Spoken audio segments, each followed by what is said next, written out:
अस्सलाम वालेकुम।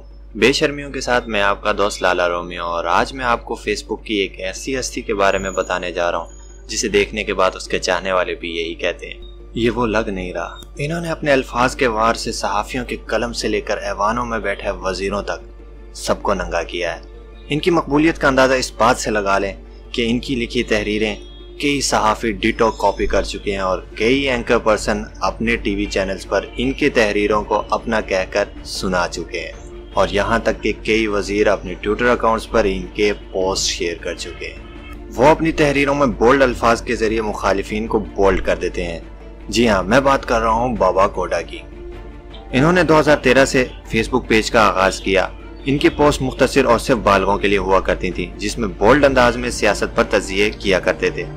इब्तिदा में कुछ हद तक ये नून लीग और नवाज शरीफ के हक में नजर आते थे, लेकिन फिर इनका पलड़ा तहरीक इंसाफ और इमरान खान की तरफ झुक गया।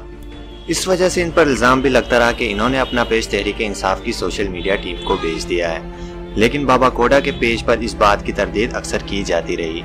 लेकिन बाबा कोडा के लिए मसला उस वक्त बना जब उन्होंने खत्म नबूवत के मामले में एक पोस्ट पर जमीयत उलमा इस्लाम पर तनकीद की, जिस पर उनको कादियानी भी कहा जाने लगा।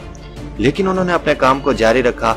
उनकी तनकीद के निशाने पर सियासतदानों के साथ साथ सहाफ़ी, उलमा और कभी कभी फौज भी आती रही। इनके बोल्ड और आसान अल्फाज की वजह से नौजवान इनके मद्दाह होते जा रहे हैं। जहाँ इतने मद्दाह बन रहे हैं, वहीं दुश्मन बनाने में भी बाबा कोडा ने कोई कसर नहीं छोड़ी।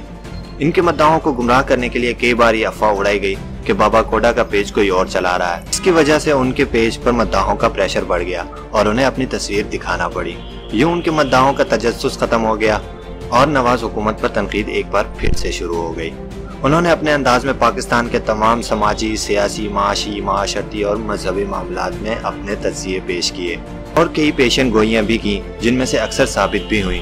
जहाँ इन्होंने तहरीक इंसाफ के अलावा पाकिस्तान के तमाम सियासी जमातों को रगड़ा लगाया, वहीं सहाफ़ियों में से सलीम साफ़ी, हामिद मीर जैसे बड़े सहाफ़ियों को भी नंगा करके रख दिया।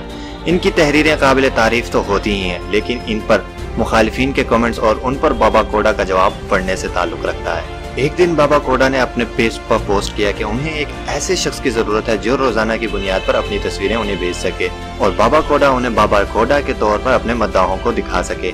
और इस तरह एक बार फिर उनके मद्दाह तजस्सुस का शिकार हो गए। उनके पेज पर यह ड्रामाई सिलसिला अभी भी जारी है। अगर आपने इनकी तहरीरें नहीं पढ़ी तो लिंक आपको मिल जाएगी डिस्क्रिप्शन में, जाइए और जाके उनका पेज विजिट कीजिए। बाबा कोडा की पर्सनल ज़िंदगी से मुतालिक हमारे पास कोई इन्फॉर्मेशन नहीं थी, इसलिए आपके साथ उस बारे में कोई बात नहीं की गई। लेकिन हम उम्मीद करते हैं कि बहुत जल्द हमारे पास इन्फॉर्मेशन आएगी और हम आपके साथ शेयर करेंगे।